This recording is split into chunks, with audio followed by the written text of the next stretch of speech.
Bank of England have announced its rate of 5.25 for September 2023.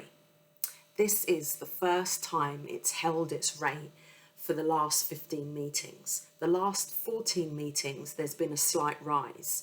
Back in December 2021, the rate was only 0.10. Now, 15 meetings later, it's 5.25. In fact, in August last month, it was also 5.25. So what does this mean?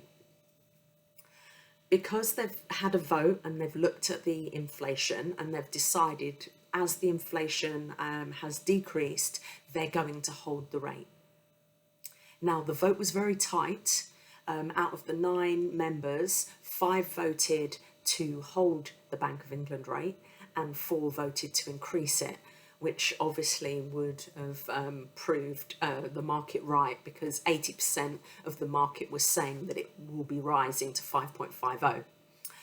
The banks or the lenders for mortgages, which is obviously my area of expertise, have been actually reducing their rates. So normally, obviously, if it's a tracker, it has to go with the Bank of England rate. But if it's a fixed or a variable, it can decide to change it slightly from the Bank of England rate. And depending on your loan to value, which is the difference between how much your property is worth compared to what your mortgage balance is, they are reducing the rates. So some lenders have already reduced their rates, and other lenders are intending to reduce their rates. Some lenders can be quite quick to reduce their rates, or they even reduce their rates before the announcement, and others they have a longer turnaround. Especially you find that with sort of building societies. So I would recommend that you definitely speak to your mortgage advisor and see what your options are if you're up for remortgage or if you're planning to buy a property.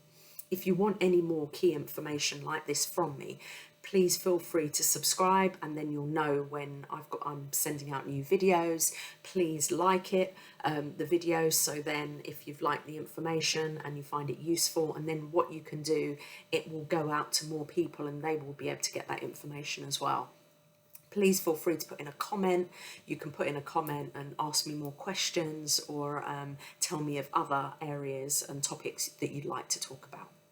So as I said, the Bank of England is actually trying to reduce its rate.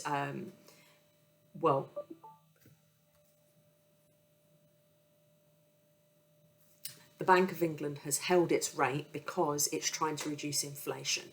It just found out that inflation has actually gone down to 6.7%.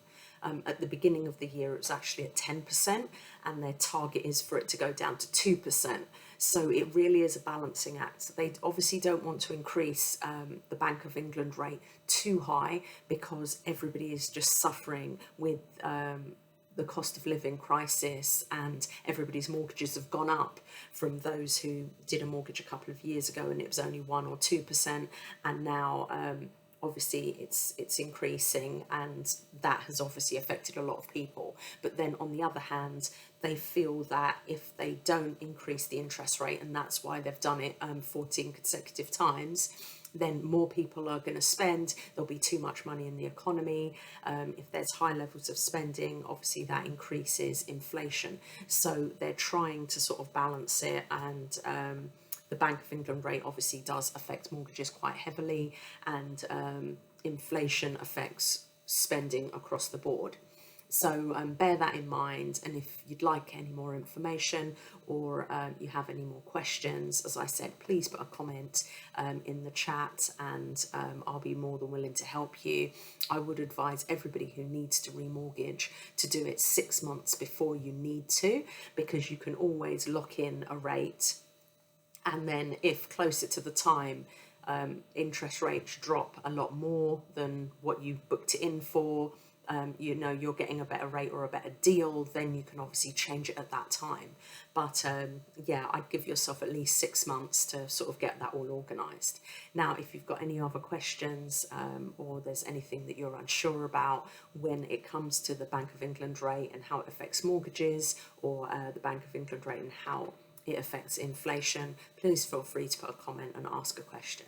Thank you.